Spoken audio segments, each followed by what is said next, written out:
Bonjour à vous. Qui un jour ou l'autre n'a pas eu un conflit, une friction, une dispute avec quelqu'un de proche, dans les couples, avec les collègues de travail, avec des amis, parce que un malentendu s'est vite arrivé, parce qu'on interprète d'une certaine façon ce que l'autre nous dit et c'est pas forcément la bonne, ou parce que l'autre s'exprime mal et emploie des mots qui peuvent nous blesser ou des expressions qui peuvent nous toucher et provoquer des émotions. Donc, la communication, c'est vraiment un exercice périlleux, c'est quelque chose qui peut dégénérer, surtout quand on n'a pas les outils. Et malheureusement, à l'école, on ne nous apprend pas les règles de communication, ce qui devrait être une matière obligatoire à mon point de vue. Donc, pour éviter ce genre de conflits qui sapent la confiance, qui peuvent saper les sentiments, qui peuvent mettre à mal une relation, ça vaut la peine d'apprendre certaines règles de communication. J'ai écrit beaucoup d'articles là-dessus, vous avez des vidéos sur mon site que vous pourrez écouter de façon à pouvoir aller chercher les outils. Et j'ai écrit le livre qui s'appelle « 10 coups pour des relations saines » qui résume un peu plein d'outils. Vous pouvez le prendre de A à Z, de Z à A ou n'importe comment, dans n'importe quel ordre, suivant ce dont vous avez besoin, mais vous y trouverez beaucoup d'éléments qui pourraient vous aider.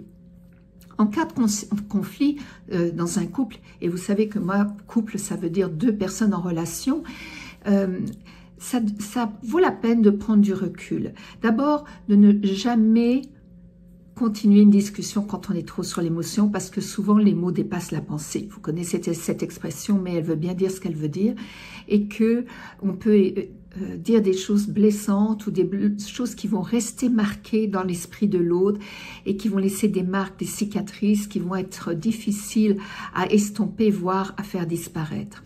Ça vaut la peine de demander un break, de demander une pause et dire « j'ai besoin de prendre du recul, j'ai besoin de calmer mes émotions », de façon à ce qu'effectivement vous arriviez à faire baisser l'énergie de votre émotion pour pouvoir parler plus calmement. Par ailleurs, souvent les gens n'écoutent pas suffisamment. Quand on dit écouter, c'est pas seulement oui tu viens de dire ci ou tu viens de dire ça, c'est pas seulement répéter les mots.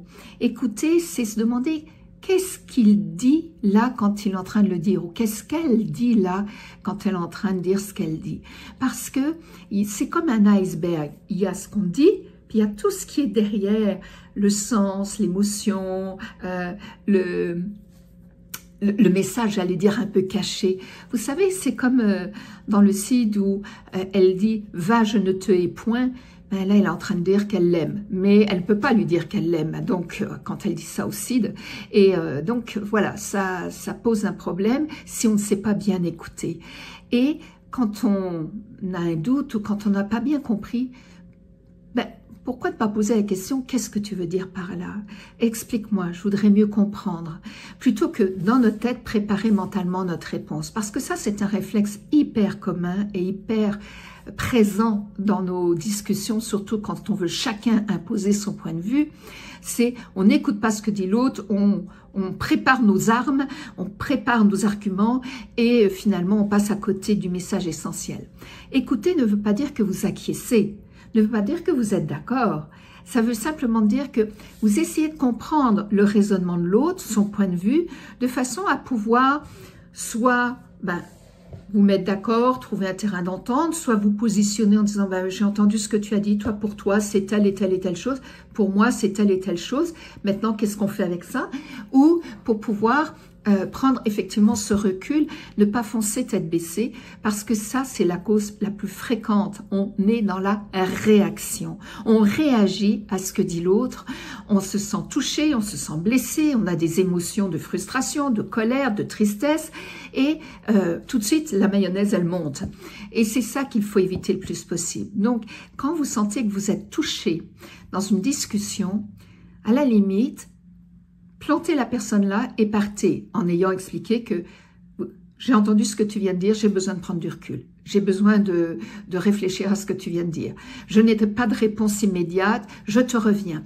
Ou ça ne me correspond pas, mais je ne veux pas rentrer dans la discussion tout de suite, et donner un délai.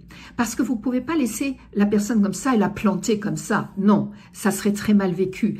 Lui dire, vous avez besoin de 5 minutes, de 10 minutes, lui dire que vous reviendrez dans l'après-midi dessus, mais pas un délai trop long non plus, parce que ça serait très très mal vécu.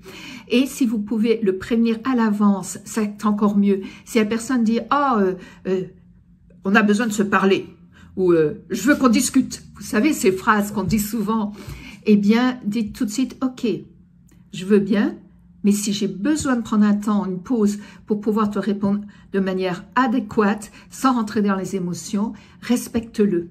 Parce que sinon, on va se disputer et ce n'est pas ce que j'ai envie. Donc, vous voyez, il y a déjà des bases qu'on ne nous apprend pas à l'école et qui seraient pourtant essentielles. Sur ce, je vous souhaite d'avoir une très belle communication et n'hésitez pas à aller voir dans mon site, dans la boutique, il y a énormément d'outils qui pourront vous servir, qui sont simples, faciles à mettre en place, que vous pouvez vous approprier de manière très rapide sans avoir à faire beaucoup d'exercices. On n'a plus le temps maintenant de faire des exercices qui durent trop longtemps et qui vont vous être très utiles. À bientôt, au revoir.